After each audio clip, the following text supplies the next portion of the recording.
Welcome to Syntax. Today we have Kevin and Varun on from Windsurf. We're here to talk today about AI and coding, and there's a lot going on in this space right now. Is it going to replace developers entirely? Is this a tool that you should be using? Can you trust the code that it's cranking out? There's just so much going on, and we thought, let's have them on to just talk about. Obviously, we're going to talk about Windsurf and the editor that they forked VS Code, right? And we're going to talk about that and how it compares to Copilot and Cursor and all that. But also, I'm more interested in just talking about what does the state of web development look like with all these crazy AI advancements in the last couple of years. It even feels like the last 6 months, everything has really cranked up as well. So welcome, Kevin and Varun. Thanks for coming on. Thanks for having us. It's good to be, I guess, this is my second time on the podcast, so thank you for having me back. And then debut. Yep. You want to give us a quick rundown of who you are and what you do, and kind of place what Windsurf is in relation to Codeium? Yeah, happy to do that. So I'm Varun. I'm the CEO and co-founder of the company. If we go really, really back, so close to 4 years ago, the company actually started as a GPU virtualization company. So we built software to make GPU infrastructure really, really efficient. We even built compiler software for that. The middle of 2022 rolled around, and we saw that generative AI was going to be huge for deep learning, right? We thought all the deep learning workloads were fundamentally going to be generative AI workloads. And in that world, we were early adopters of GitHub Copilot, and we thought building an application would be really exciting for us to take our infrastructure and go out and build an application. And we built out Codeium for that reason. And Codeium started out as purely an AI autocomplete tool. We provided it for free. Codeium, the product, is still entirely for free. But the trade-off we made was we were an extension in every single IDE. That means VS Code, IntelliJ, PyCharm, Eclipse, Visual Studio, you name it, we had support in there.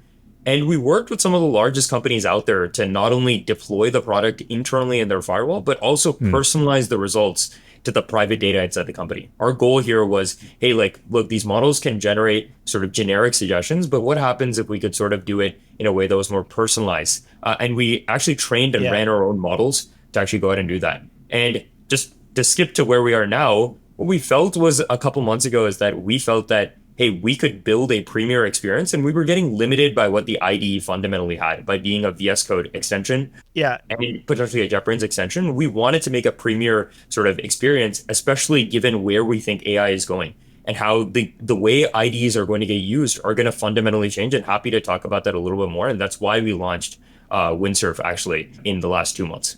Yeah. You know what I've always appreciated about Codeium in the past was just how fast it was, and it had a definite eye towards general user experience. So when Windsurf was announced, it's not surprising that the focus is maybe on rethinking user experience a bit more in this space. Has that always been forethought for you guys to say user experience in these tools needs rethinking? Because sometimes they can just feel slapped on, or we're either adapting our coding tools towards how the LLMs work, or we're just shoving them into the editors, right? Yeah, completely. I think that's one of the primary motivations for doing the fork. It felt like the generative AI coding space was changing. At least the models and the intelligence were just getting better, but the user experience wasn't able to kind of meet the power of the LLMs. I mean, you had examples of people just generating code, it's brilliant code in Sonnet or in ChatGPT. And then now you've got this gap, right, between the browser and the editor. We really had to figure out how those two things could live together in harmony. Yeah. So thinking about, one good example of this is if you've used Windsurf, we have that cascade action bar. So it's kind of you can step through files. It's almost like a merge conflict resolver, right? You're saying, oh, I have these changes from the AI. I have my own changes. I want to review, kind of step through those changes and accept and reject the ones that I want. Those are examples of patterns that would feel are kind of impossible, or would be possible but feel really bad if you were an extension, because it doesn't feel native to the experience. And so you hit on a good point, which is user experience is kind of king. Yeah, and I guess maybe to add one more thing to that, we're not a company that's hey, these things are completely going to replace engineers. Because if we designed the product to be like that, it would just be this blob that ran asynchronously, and just you kind of look at the response afterwards. We really care about the human AI sort of interaction paradigm, right? That's what autocomplete was in the very beginning. And right now, I guess the hard part about the paradigm is the AI is writing more and more of the software. So actually, the role of the way the human and AI sort of interact is fundamentally changing. And to that, we needed to go out and build a new interface. Oh yeah, yeah. It makes sense that Scott and I were even laughing. Is the reason we initially switched to VS Code was because VS Code provided a much more rich UI for the different types of things. You know, there's autocomplete, there's suggestions, there's tooltips, and you hover over top. There's sidebars and things like that. And then as we get into figuring out what does software development look like as people, we sort of wonder, like, do we need a different UI? Is the code editor even the right UI for this type of thing? So like, I have to ask is, like, obviously Microsoft has their own like dog in this race as well. Are they just moving like too slow, or do they not open up certain parts of it? Or like, well, they eventually they're already implementing a lot of these features as well. Do you see a future where VS Code also has this? Yeah, I think the way I sort of think about it and the team sort of thought about it is, I think at the limit for software in general, like in theory, sort of they could have anything in the future. I think like that's objectively true. I guess the problem for us is like, if we have to build a great experience and we are limited by whatever timeline that they have, it kind of means that, hey, we can't tell our users, hey, we're smart and our product is great. And then meanwhile, people don't want to use it. I'll give you maybe a simple example of this, truly simple example. And this is not even has anything to do with Cascade, which is the agent-like part of the product.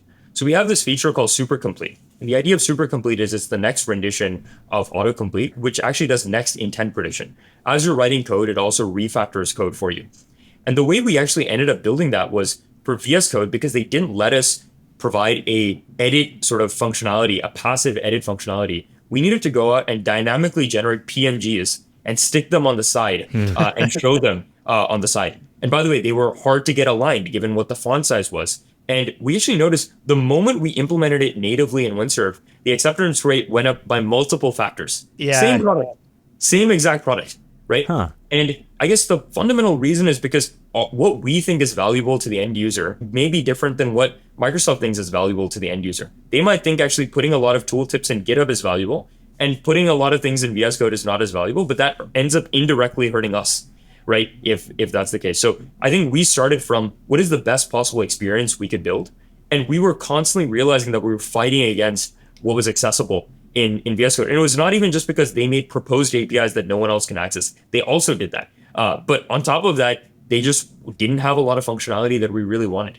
So I think maybe the way I sort of look at it is every editor wins because of some disruption that's happening in the market, right? Like, why did VS Code win? It won because TypeScript became popular, and then also you were able to build this very clean sort of IDE experience on top of that, and then a very good extension framework that enabled a single IDE to handle a bunch of different languages. Instead of JetBrains, where every language is its own IDE, right? So you have this unified view. Yeah. And I think now with AI, there's going to be a better ceiling on what's possible, and we want to hit that ceiling, I guess, is like the rough take we had. Totally. Yeah, that UI matters a lot too, because I find myself, like, over the last 6 months, of when I asked the AI to do too much, I would sort of get overwhelmed and just be like, I don't know, and then close it, you know?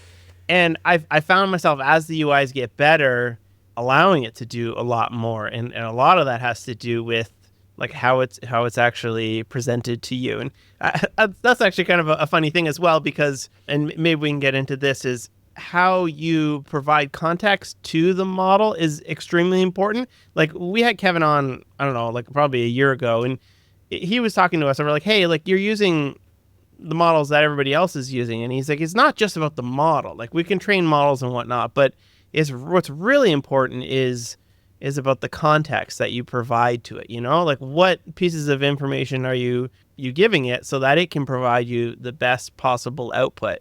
So I kind of want to like go in that direction, is like, how do you make the best possible completion or generation? You say, all right, make a new file that is a component and do X, Y, and Z.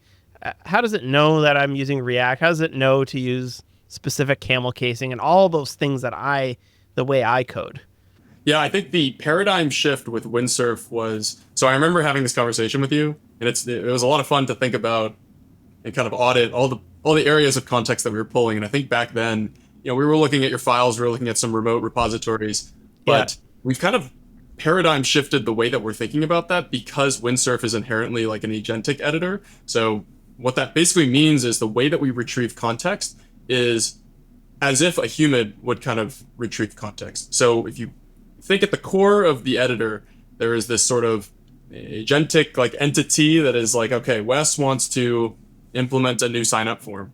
What are the things needed for the sign-up form? You're going to start crawling your code base as if a new, let's just say a junior editor or a junior developer just onboarded onto your team. They would go, they would read the documentation. They might go and look at some examples of past PRs or examples of files that already do this. They'll look at some configurations. They'll be reading, they'll be searching and grepping. And so this is the way that sort of humans kind of digest information. Yeah. And in that way, we wanted to model how Windsurf would interpret and retrieve information similarly. So when you make that request, it decides kind of a plan of action. It is not just pulling everything all at once and then just hoping, fingers crossed, like, I have a million lines of code, let me just resolve this into the solution. It's like, okay, no, first I'm going to go look at examples. I'm going to go look at your design system. I'll go look at your Tailwind config. Okay, I think I have enough information now. I'm going to start generating. And it'll do it in piecemeal. Think of it as a human, you might set up your validation library first before you set up your post requests. And in this way, you're kind of stepping through the solution as opposed to just, all right, context retrieve, dump. And so it's a bit of a different pattern. So when you say agentic, just for the audience, I know you did explain it a bit there, but just to be super clear, like it's using the concept of agents, which are they're going off and executing tasks without you, right? So that's what you mean by that, is like the editor itself is executing tasks like a human would behind the scenes. That's what you're saying? Yes, more or less. So when you think, and if you use the cascade sidebar in Windsurf, you really see what that kind of means. So we can run terminal commands on behalf of the user inside of their kind of like file system. So if you want to push a repository, right, it would say, oh, okay, how would I push this code to a repo? All right, I'm going to use these git commands. I'm actually going to execute that on your behalf. It'll read files, it'll read from the internet, so it'll pull links and try and resolve those links. So it is behaving as if it has kind of like tools at its disposal to step through and kind of action by action figure out what to do next. Yeah, sick. I think one of the maybe super quick things that we had when it came to like what we wanted to get out of these products is we think basically there's like a graduation happening in terms of the capabilities of these products, which is that, in the past, like these tools, you would mention a bunch of things, right? You'd be like, hey, build me a button that looks like at this, at that, and at that. And we think that is like what Google looked like in maybe 1999 or 2000, where you would actually tell it an and or of a bunch of queries, and then you would also say what site to get the result from. And we think that is basically something that we think is an anti-pattern. We think what should probably be the case is you will write natural language. It should go out and do agentic retrieval. And we should actually be building out really good retrieval systems, which happy to talk about a little bit more, to make it so that the user doesn't need to add a bunch of things. And it can actually understand the intent of the user at a very deep level. Yep.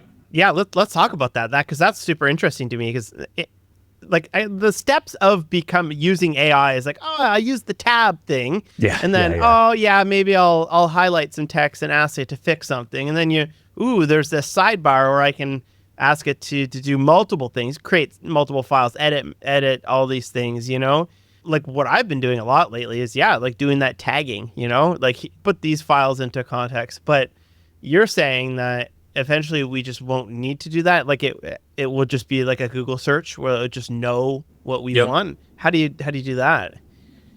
Actually, most of the people at our company don't mention anything. Right. Like Nice. Wow. You should be able to use the fact that if you name a particular part of the repository with either clever indexing or the fact that we have good retrieval, and some of our retrieval techniques are pretty high powered. It actually goes through your entire code base with an LLM and chunks it up and then validates what sections are the best. Should be able to find the best snippets that you should be operating on top of. Kind of like the way Kevin said, right? Like if you want to install a package, you shouldn't tell it where the installation file is. Actually, you should probably be able to find out where the installation package is, run it for you, and then deploy the app for you. Yeah. Or if you think about a page in Next.js, if you're looking at a contact page, we can resolve the fact that it's page.tsx inside of, probably /contact. And if you think about the way the human would resolve this sort of query, they would probably Command Shift F in VS Code, and they'd grep for contact and look for files that are named kind of loosely to that. And so this is sort of what we're doing behind the scenes. It's not, you don't need to explicitly link the file that you're referencing. It's just, it'll kind of figure it out. I know what a lot of other editing, Copilot on VS Code just added this. Cursor has this idea of like a rules file or a code base, code style file. Does Windsurf have an equivalent of that, or is what you're doing behind the scenes take the place of something like that? So we actually do have like kind of a rules approach. We actually call it this idea of memories, which is this idea of you can actually provide the system with some form of memories. We're very soon going to launch this approach of memories actually being dynamic. So the AI itself can write new memories. So it's not just things that the user writes themselves.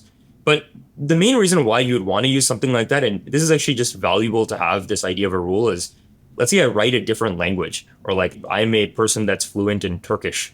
I probably want the AI to be talking to me in Turkish, and hopefully every time I don't need to tell it, talk to me in Turkish, right? Like that's a waste of time, or if it talks to me in English every time. So for those things, yeah, we do have the ability to have these global rule sets on how you like to build apps internally. And we think that that's generally useful because it just reduces the number of like boilerplate messages that you need to send to the AI, which is a good thing. And so those are a markdown file. Is that, I believe in Copilot, it being a markdown file gives you like heading importance. I don't know if that's true, but it is being a markdown file do anything special, or is it just markdown as a text file? That's for memories specifically. Yeah. I think all of these things make it more human readable is probably totally what's valuable. But I think to the AI, it doesn't matter if it's like markdown versus a bunch of bullet points. I think the AI is going to consume it like the same way. Yeah, it knows. All right, let's talk about if we're cooked or not. And this is something that I've been talking to a lot of people recently, and you seem to find people who are on one side where they're like, no, it makes mistakes, and I think those people are kind of not totally understanding how good this stuff actually is, and how good it will be. And then on the flip side as well, you get these folks who have nothing in their GitHub and think that like, I'm never going to write a line of code ever again.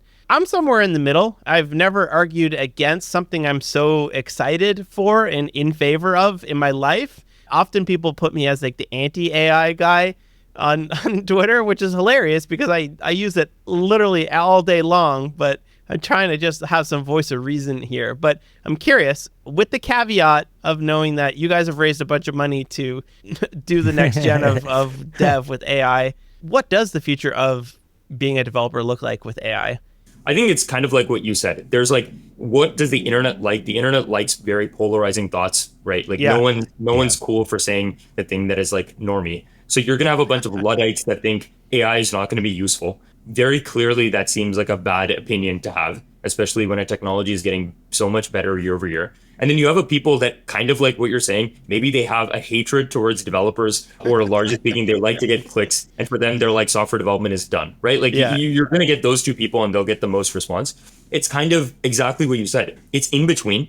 I think that software development, maybe this is going to be the one hot take I have. I think a year or two from now, if you're not using a tool like Windsurf, I think you are just like significantly less productive as a developer.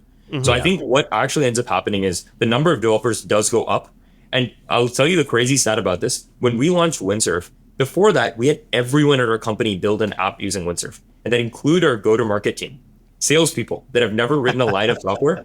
And instead of going out and buying these trivial tools, and I'm not saying expensive tools, to do basic things like coding the pricing of our software, they actually went out and built the tool themselves. So for these very quick standalone apps, they're actually going out and building things. I'm not saying they're going to become what are the future of developers, but I think the aperture of what is possible for software development will grow in the next 10 years.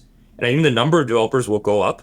But I think if a developer doesn't use these tools, they will be substantially less productive, I think is what's going to happen. And they will actually not be able to be competitive with developers, other developers out there. But I think the market is going to grow. I think it'll grow tremendously. So you think it's going to grow. So what does software look like then? Because if we're thinking like even yesterday, I needed to download every single episode of a podcast from an RSS feed and cache it and skip the download if I needed for my daughter. She wanted me to download it and put it on like her little music player. And I just typed in the little box what I wanted it to do, and 200 lines of code, it worked first try. And I was just thinking like that probably would take me 2 hours if it wasn't this. So like if we're so much more productive, what does software look like? Are we just going to take Fridays off, or like are we going to get paid less? Are just regular people going to be able to build this stuff for us? Okay, that's an interesting question. My viewpoint on this, for these simple kind of apps, I kind of feel like there's not going to be a tremendous amount of like economic value that's going to be there. There will be a lot of personal value, but in terms of economic value, because this technology has become democratized, you are not going to be able to sell that podcast downloader to a bunch of people for like thousands of dollars. Is effectively what happened. That market has just disappeared in some ways. But hey, like now you can do it for your own personal stuff way more efficiently, and you don't need to go on Fiverr or whatever to go and pay someone to go out and build it. But I think here's my take on it for the companies, because that is where most developers are, ultimately speaking. Most developers are not hobbyists. They're people that work at companies. I don't look at it as, hey, like these companies are nice entities that are just going to pay their developers the same amount and ask them to work less. No, actually, like if you were to look at it from like a purely capitalist standpoint, they have a better return on investment now on investing in software. Yeah. Their given dollar now is giving them more technology. Then the question becomes, for this business, what is the ceiling of the amount of technology they can create and get value from? And I think for most companies that are large, there's a lot of technology that can be built to actually go and optimize the business. I'll even give you a dumb example here. I think someone asked me a question. They were like, hey, what about a company like Safeway? You know, probably there's not much more they could do. And I think, hey, that's like maybe a lack of imagination. What happens if they went out and actually built robotics software that actually went out and did robotics within the store? There's a massive, massive ceiling on what technology can sort of drive. And I think if you go to every company and you ask them, what is all the technology you want to go out and build?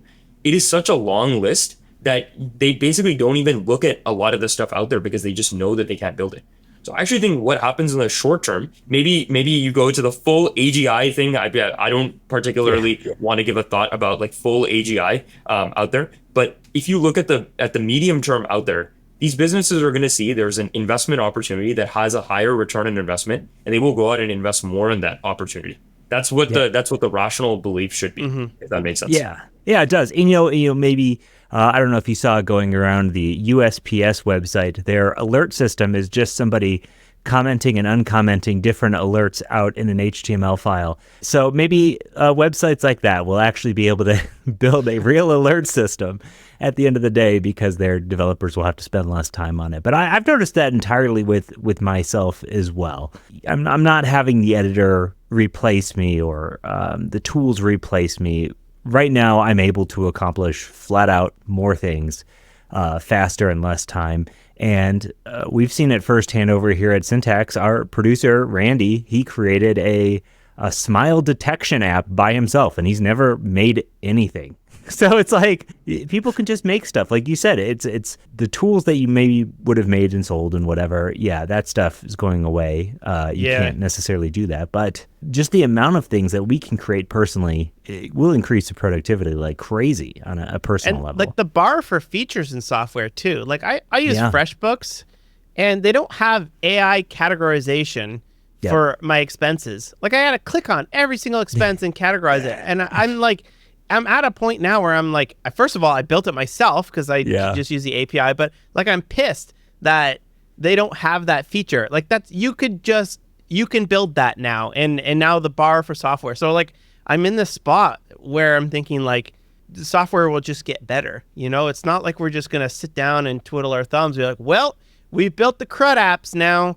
Software is gonna keep getting better. We're gonna keep building stuff. Like we're hungry for apps that will do what it is that we want. So the expectations will keep going up. It's like when you look at enterprise software from the early 2000s, it is hideous. It is actually hideous. Yeah. It's like some Java swing stuff that you and I would never want to touch anymore unless we were forced to, and our company forced us to, and we worked at a big company. And such a product is not going to be able to get mainstream sort of adoption now. And that's a good thing, right? That's a good thing. What about larger code bases for this type of stuff? Because it's all fun to make a podcast downloader and whatnot, but like let's say you open up like VS Code. That's a massive project. How good is the AI at doing it right now with the sort of limitations of context windows? Quite good. We built Windsurf with Windsurf, right? So the first version that was available internally, everyone switched over and we started building new features using Windsurf. And that's currently, I've opened 4 PRs this morning. Probably 50% of the code at least is written by Windsurf, and at least it tells me what files to change, right? So if I'm going to make a change that covers client, server, middleware, it's going to tell me exactly where to go, if not write the code itself. And I think it just goes back to, it's not really about the context window anymore. It's not how many tokens you can kind of shove in at any given time. Okay. It's a bit more like, what was the research done by the agent to figure out the steps needed to solve your feature, or to create your feature or solve your problem. The agent is able to reason and grok through these like massive 100,000 line repositories like VS Code. Maybe to put it in concrete, like there's a architecture pattern in VS Code. So you have to create like an API that goes across different threads. And, the VS Code team has thought a lot about this sort of thing. And, we're kind of hopping in on their code base and trying to figure out, all right, if we wanted to add a button here, if we wanted to add a state variable here, how would we do that? The agent is not going to just ingest every single file that is relevant, but instead it's going to say, all right, I looked at this thread. This is what I kind of gained and learned about this particular part of the system. Now I need to go learn about system B, synthesize, summarize, understand, now system C, and then it can kind of map reduce it to come back all 3 at one time and then decide, all right, I'm going to make these changes. So it is able to accomplish quite a bit more. It's no longer capped by just simply how many tokens in you can put in. I think that's what's really cool about the way that the AI industry has moved. It's it's becoming a bit more sophisticated, way more powerful because of this shift. Yeah, maybe the intuition that Kevin just brought up is like, because you don't have just one shot where an LLM just outputs everything, it's not actually true that you need to pass the entire code base into the system, right? It's more similar to like, hey, when you solve a problem about a large code base and you maybe contribute something to Linux, you don't know everything about all of Linux, right? But if I ask you to explain your change and why you made it, you could probably do the explanation for that and your process of searching through the code base in less than 100,000 tokens, which is like 10,000 lines of code, right? You could explain that to me, hopefully, right? Unless it's like a mega complex PR, right? You could probably explain that to me. So basically, once you say you don't have just like one shot at bat, and you can actually go and run code, and you can search through code and do a bunch of stuff, it actually changes, maybe flips the paradigm a little bit from what these early chat products were doing, where all they were doing was talking about like ever larger context windows. Yeah. An example of this is maybe the unit test generation with kind of a one shot that you were talking about before. You have one chance to write the perfect unit test. Yeah. It would probably, not live up to most people's expectations, and certainly not in the largest enterprises. But now with the ability to actually execute said test, to first think about test coverage, then run your code, then figure out what's going wrong, and then maybe tweak some parts about the test, maybe tweak some parts about the actual source code, you have many more chances, like Varun said, to be at bat and figure out what's going wrong and how to make things better. And if you want to see all of the errors in your application, you'll want to check out Sentry at sentry.io/syntax. You don't want a production application out there that, well, you have no visibility into in case something is blowing up and you might not even know it. So head on over to sentry.io/syntax. Again, we've been using this tool for a long time and it totally rules. All right. So I know a big limitation of when libraries or platforms make a major change in their code base is that the AI tools all suddenly are giving you the last version of stuff. So like me personally, Svelte 4 went to Svelte 5. They changed a whole bunch of stuff. Now, every single time I do anything in any AI system, I have to urge it several times. Please stop giving me this old syntax. How do you stay on top of those types of situations given where the LLMs are at? Yeah, I've got some thoughts here. I think there's a combination of like the recency of the data, not necessarily the training data, though model iterations and like training data getting updated is certainly part of the equation, but simply the ability to expose the web and expose like the most recent information. That's going to be a key part of this. And then the second interesting part that you mentioned, it sounds like your frustration is that you have to urge the AI to adhere to rules that you've told it many times, right? And even the youngest toddlers, hopefully, are reasonable at listening a second time. And I think that's where the concept of memory Yeah, I think that might be a little optimistic. So it's yeah, I guess. But it's this kind of like marriage of those two ideas where, okay, if you're using a new library, a new version, like we're doing an internal upgrade to React 19, and we are internally using like web search to do this. And you'll just say, I'm using React 19. Now that's logged in memory automatically. That's not something that you have to put in the rules or yell at continuously every time you want to send a message. But now it just kind of knows we're going to use React 19. It's able to retrieve kind of the change log, the release notes, and the breaking changes. And it'll recognize, okay, here's the differences that I need to have in order to approach what I'm doing right now. And in this way, it can kind of passively meet you where you want to be, as opposed to explicitly every single time telling it to do the same thing. I don't know if there's anything you want to add on to that. No, I think that's huge. I think also the other piece is because of the system being able to actually look at the code base, right? Not only at the code that exists, but at the packages, the dependencies. It actually just makes it more sophisticated in what it believes is the state of the code base, right? I don't think this, after doing an analysis, it'll think you want like an older version of Svelte, right?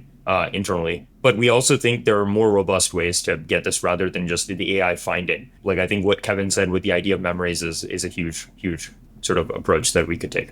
Yeah. Maybe one other interesting thing that you could talk about here is like the notion of a trajectory, kind of understanding what someone has been doing. Yeah. I'll give you an example. If you were to do an upgrade, right, you would start making changes. You might modify your package JSON to update the version number. Then you'll start actually ripping out certain functions and replacing the functionality. And what's really powerful about the fact that we now own the editor, and this is one of the reasons why I want to own the editor, the agent behaves very, very well when it knows your intent, right? As Varun mentioned before. And the way we understand and build up that intent is by looking at your recent actions. So if you are making a set of changes and there's a clear pattern in those changes, everything you do in Windsurf will now recognize that you're on this trajectory. We understand that you're doing the type of work that, like the upgrade, for example. And so your next chat message, your next autocomplete, everything else will then take that into account going forward. So it's like this idea of like learning over time. One of the cool properties about that is if you actually make a change in Windsurf to like one file, and that actually is like the first of maybe 20 file changes, you can just tell Windsurf Cascade continue, and it'll just go out and make the changes on the remainder, because we are actually like passing in, we actually know at a granular level the changes that the user is making. And that's why like we think, this notion of an agent is a term that is thrown out a lot, but I think the dream state is actually the human and the AI are operating on the same version of where they think the software is going, right? It's not just like something that comes back to you with a bunch of code and vomits it out. It's like something that you had control over. And we've tried to build this throughout the product. Switching a little bit, I just want to talk about the design of Windsurf. It's obviously just the VS Code fork, but there's just like a little bit of je ne sais quoi added to it, like the command palette pops up in the middle, the tabs are a little bit different on the side. Is that something you plan on going a little bit more? Because it's kind of nice when the editor looks a little fresh. I'm glad you noticed these things. The team will be very happy to notice or to know that you noticed some of the things. I mean, we spent a decent amount of time thinking about like typography, for example. Yeah. There's subtle changes in like the tabs that you noticed in the terminal. We did move the command palette to the center because we wanted to emphasize, we're treating it as almost like an everything bar type of pattern. So we made some like opinionated UX UI decisions, some of which just to simply feel like something is new, something is fresh. And this is where, maybe it doesn't offer any sort of performance gain or feature improvement, but it's part of the story that we're kind of creating something new. And when people want to, they want to feel like they're using something new. And so that was part of the calculus there. And then there are some things that just simply demand a new pattern, right? If you're making a bunch of changes across a bunch of different files, you need some way to step through those files. So that's where the cascade action bar comes into play. Check, reject, all those sorts of things. And a lot of these are they're inspired by other products. And obviously we try and stick to sort of the VS Code design because that's what people are used to. But we did give it a lot of thought to try and figure out, all right, what are the places that we want to add a little bit of spice? Yeah, it's much appreciated. It's funny how, I always just want a little bit new. Like even changing my tabs to a custom font via like some CSS hacks is really nice. It just makes it feel fresh. It's fresh, yeah. It's interesting. For each of the new features, there's like a graveyard of like 5 that we like killed inside the company. But I think that's like the nature of how things go. Like, we launch everything internally to our developers, and like we are also very opinionated. But sometimes you get maybe an idea that a bunch of people may not have been completely on board with, but you just kind of go with it. Sometimes you need to be a little bold. And do you keep it like up to date with VS Code? Like how does that work when you fork VS Code but you still want their updates? Yeah, it's a rather complex merge conflict. Maybe nightmare is too strong of a word. You can imagine we made a decent number of changes to the core of VS Code. And so when VS Code releases version 1.9, we will be right there ready to merge that branch into ours and do this resolution so that we can figure out, all right, let's keep all the things that we've done, but also, we should benefit from the great work that the VS Code team does to just create a good IDE platform. So it's ours. I would say it's manpower. Do you use Windsurf for that? Yeah. Winsdurf is very good at synthesizing this information, to be honest. One of the interesting things, maybe a couple examples of this of other companies that do things like this that are much harder, by the way, significantly harder, is Google has their own version of Linux, right? And they're constantly like patching Linux in as Linux new versions come in. They're constantly making changes. I think the difference for us in our space that's maybe a little true is, I don't know, a lot of the core functionality for VS Code, I don't know if you feel this, but like, what has really changed for you in the last year for pure VS Code? Don't include other extensions, but just pure VS Code. Yeah, it's all Copilot stuff. It's nothing in the UI, and Microsoft in particular has never excelled in the UI department. I mean, that was this big sacrifice coming from Atom editor beforehand. Was like, all right, you're going to VS Code, and it doesn't look as nice, but it does more, So they've never really been tweaking too much around the general UI, not even aesthetically, but features wise as well. Yeah. Which is why like the urgency for just everything that they have and a lot of stuff that they have is not ridiculously high, and we're like constantly on trying to see like, hey, are there meaningful things that they're doing? But I will say, just in general, when it comes to like the Copilot UI UX, I guess like we feel like a little bit opinionated on how that UI UX should be. So we're not like the most excited to take like the Copilot UI UX that they have. I think like some of it we would not do ourselves. So I guess like that's the way we sort of treat it, but it is like an exercise inside the company, but not something that other companies don't do for other large like open source projects.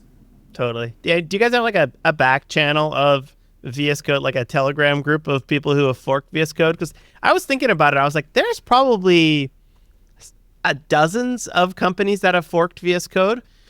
Maybe not dozens, but like there's several companies that are like Code Sandbox are running it online, and then there's several that are running it as desktop applications, and then there's several that are using it in their like product as like an editor, or maybe it's just Monaco. And I was like, man, there's got to be some sort of like back channel group of people who are like, hey, has anyone ever dealt with this?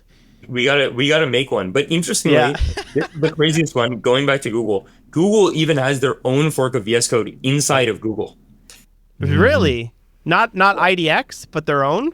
My understanding is IDX is not being used internally. I mean, this is the classic thing of like how a lot of Google products, like they just put it out, but they're not using the same one that they're using internally.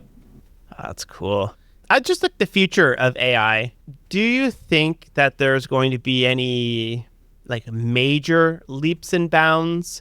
The last couple of years have been nuts in terms of AI in general, not just coding, but the leaps and bounds we've seen, like we went from, haha, look at this thing, can't do a hand, can't write a word, to, oh my gosh, they're making commercials with this. You're obviously in the space. Do you see that petering out or increasing? I think the way we sort of think about it are, what people do is they look at like ideas and are they tapering off? And I think one of the ideas that people thought were tapering off was this idea of pre-training.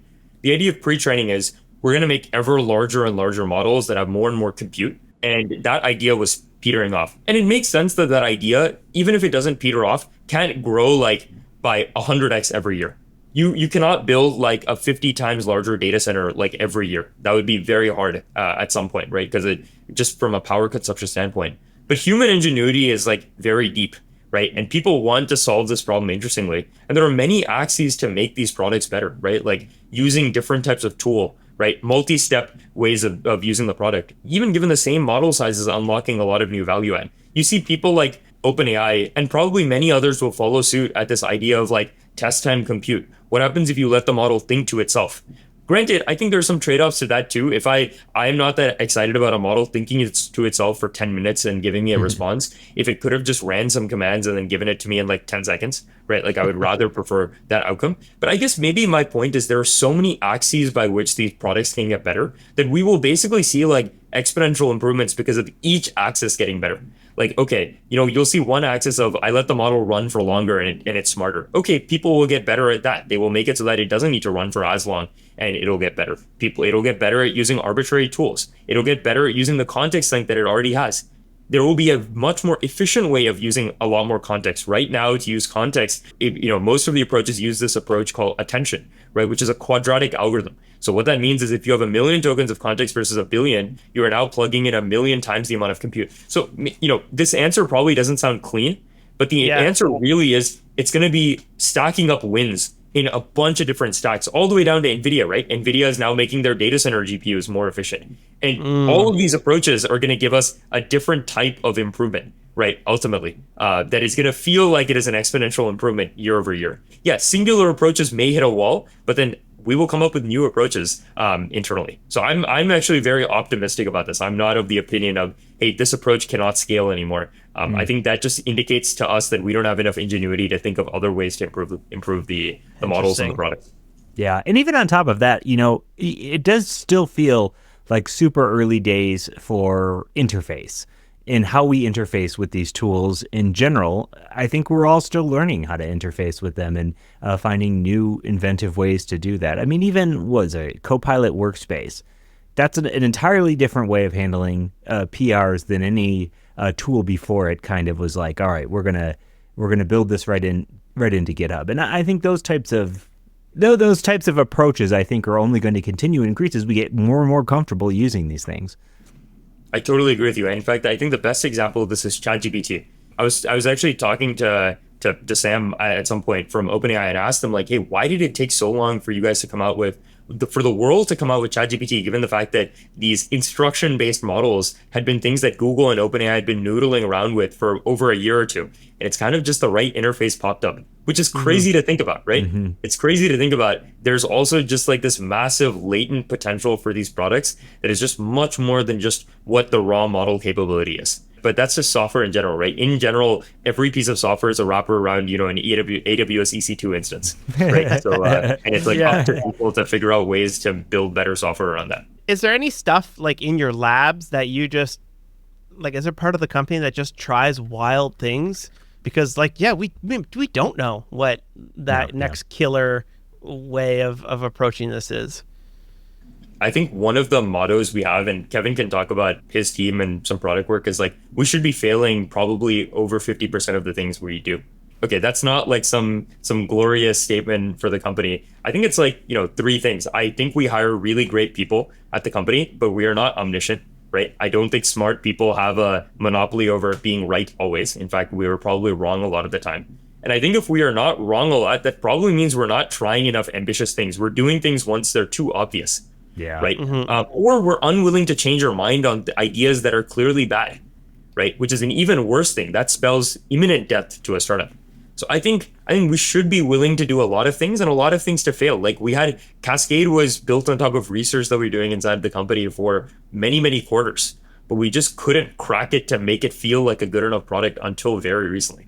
Yeah, I think one of the big strengths of ours that Varun touched on earlier is that our internal team is incredibly skeptical. We are all technology optimists in the sense that we believe that technology is going to get better. We believe AI is going to get better, but we're incredibly skeptical about how these things actually fit into our lives, right? It's this is something cool, but really, is it actually going to help me every day? And it's not until it really hits that threshold of, okay, I'm using this like multiple times a day that we really, we're going to put this into production. We're going to start treating this with seriousness, because like like we were talking about, there's so many cool things and so many cool directions that you could take something, but you have to be very, very realistic about just how helpful it actually is versus kind of trendy or flashy. Yeah. I could imagine you could find something to be cool. You could fall in love with it and then just not realize, oh wait, never mind, this isn't actually going to get picked up. Yeah. Totally.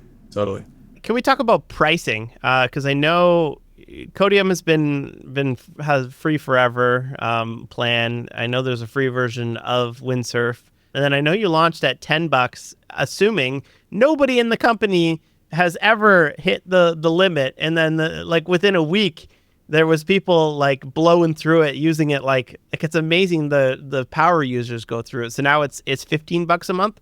How does that break down? What does that get you? I could take this if you want. Sure, So, yeah. Okay, so basically, I think there are many types of users that use the product, right? Some people actually are using the product who are extremely non-technical, right? For them, this is the only way that they interface with building applications. They don't even touch the IDE to write code, which is foreign to all of us at our company, right? That's foreign to us, right? Because they're building these apps and probably very quickly, sort of using them for what they want and maybe moving on to the next thing. Right. Yeah. And when we originally built the product, we had some number of credits we were willing to give. We should realize our average user uses significantly more than that number of credits. So we had to increase the price, and we also doubled the number of credits.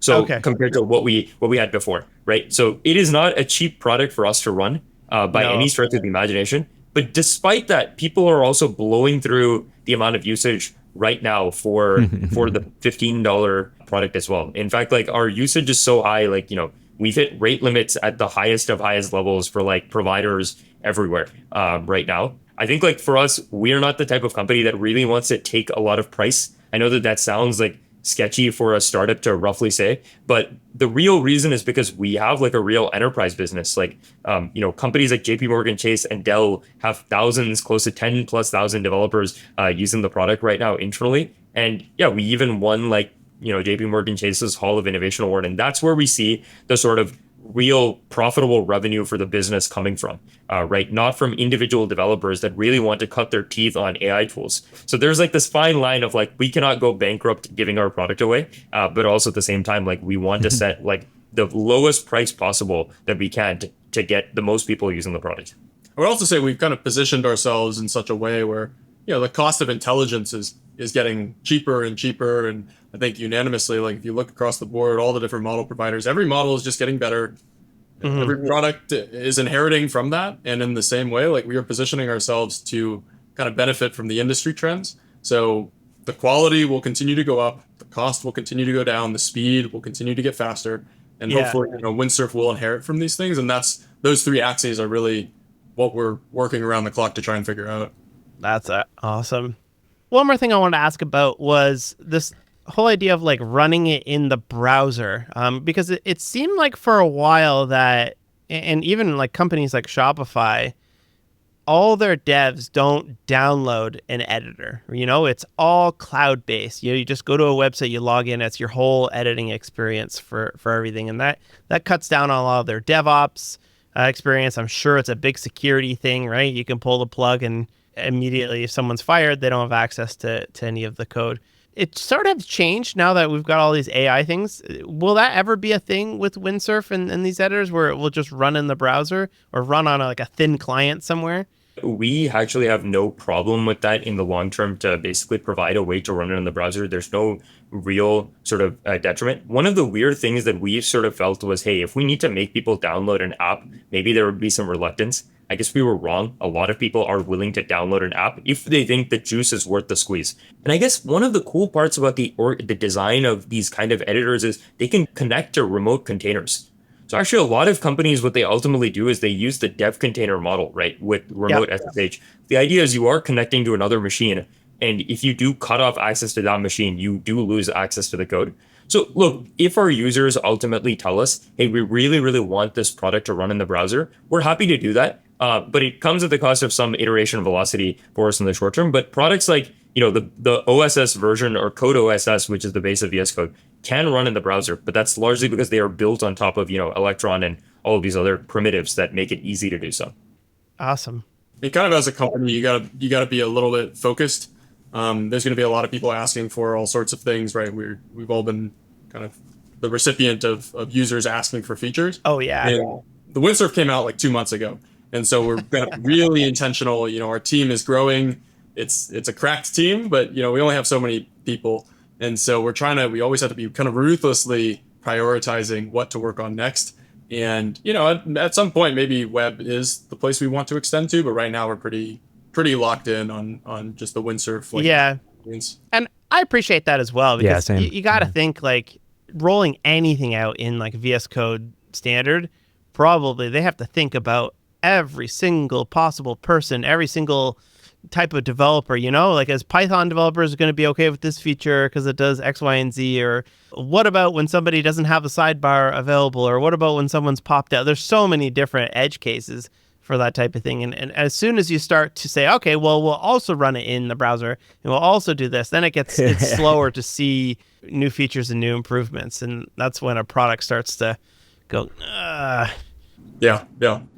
Usually in this show at the end, we do sick picks and shameless plugs. Kevin, you've given a sick pick and a shameless plug before.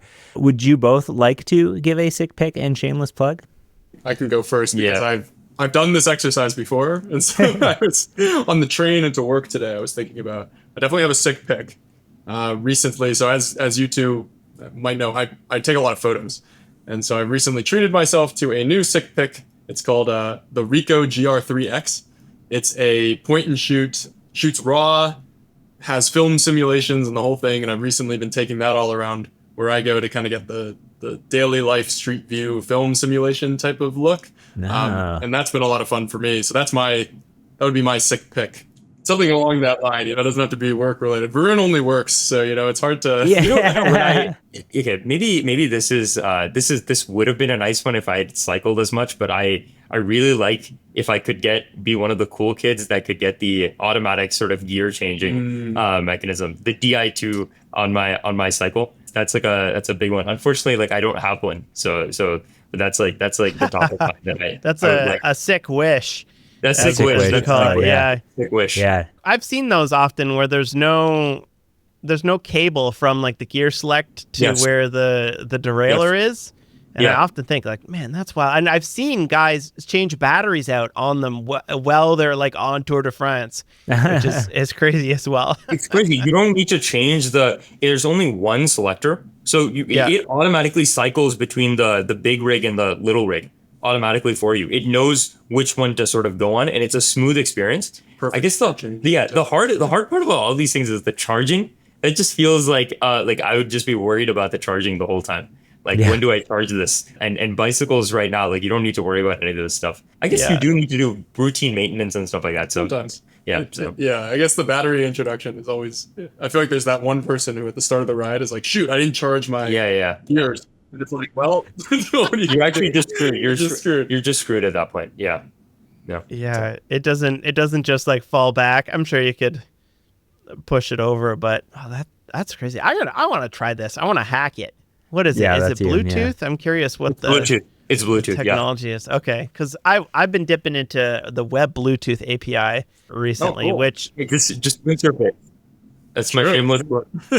Oh yeah, I should windsurf it. Yeah, I wonder if it could, because Chrome has a really good like about Bluetooth or something like that, and it will list all the devices that are within range. It's really cool because it will show you if there's AirTags and stuff around you. And you can, interesting. Wow. If you ever want to know like what Bluetooth devices are near me and not just like what the computer thinks you should see, like there's thousands of devices that are constantly sending out Bluetooth radiation things. anxiety. Yes, exactly. Well, you can like locate these things too, right? Because Bluetooth kind of helps you with location. Could you like just find where it is? Oh man, probably. It's all about scary. Like signal strength, right? Like there's with the radios, there's a RSSI and there's another one. It'll tell you the signal of the radio. So assuming, you could move around, and as the signal gets higher or lower, you could beep it. So maybe I'll try that. That feels like a very scary security risk. to just go to an airport and there's just someone doing this. Yes. Yeah, I wonder. The thing about being able to access the stuff on the Bluetooth is some of the Bluetooth devices have like standardized things like get temperature and whatnot, and they'll publish what they are. But then a lot of them will just like they don't tell you what the calls are. So you have to sort of guess or reverse engineer what the actual calls are. We have a new baby and he had this like foot monitor for a heart rate. I took that and hooked it up to the web and put it on my thumb, and I could get my heart rate through the little, it's like a smart sock that tells you the baby's heart rate and temperature as you're sleeping. Yeah. And That's cool. I hooked it up. So yeah. Anyways, shameless plug. Well, obviously, probably you'd like to shamelessly plug Windsurf. Yeah, I think that's that seems fair. It's where we spend most of our time, I would say. Cool. I bet. Yeah. You want to do the official shameless plug statement? Yeah, you guys should all use Windsurf. Wind.surf. Yeah. Quite the pitch. Yeah. Wind.surf. That's actually a good domain. Did you have to buy that or was it available? It's available, but everything has a price. Yeah. Did you? It wasn't the friend.com price or whatever that was, right? No. You would have made the news at least with that. We have not paid the friend.com price. How much was that? Oh, it was an outrageous amount. Yeah. Wait, the friend.com. Yeah, how much was it? No. How much was Wind.surf? I want to know that too. It's probably, it was probably maybe 2 orders of magnitude cheaper, probably. Whatever. I don't know what the friend.com price is. No. It was 1.9 mil. No, it was 1.8 million dollars. Okay. Yeah. We had a few orders of magnitude. It's a lot cheaper. Oh man. That's one of my favorite things to do is ask people what's the story behind the domain name, and almost nobody ever wants to tell us a story. They're all clammed up behind it, and I think it's because maybe sometimes the owner of the previous domain is just like, it was hard to reason about it, and it's just a bad feeling overall at the very end. Yeah. Potentially. Yeah. I don't know. It's true. Or often I think people buy them under mask. I had somebody negotiate with me back and forth for a long time on a domain name, and I finally sold it to them. A week later, boom, they put it up for sale 10 times the price I sold it to them. And it was like they knew it was worth more, but they had like made a whole fake story and everything behind it. And I forget what it was. I don't know if they ended up selling it or not, but yeah. I hope they didn't. Yes, right. Cool. Well, thank you so much, Kevin and Varun, for coming on. This was really fun, really interesting to learn all about it. Definitely I've been using Windsurf, going to be continuing to check it out with all the new features you guys are releasing. Cool. Awesome. Yeah, thanks for having us, Scott. Wes, hopefully we'll see you in person at a conference maybe soon. For sure. Oh, yeah, we'll be around. Definitely. All right. Peace. Take care, guys. Thank you. Peace. Bye.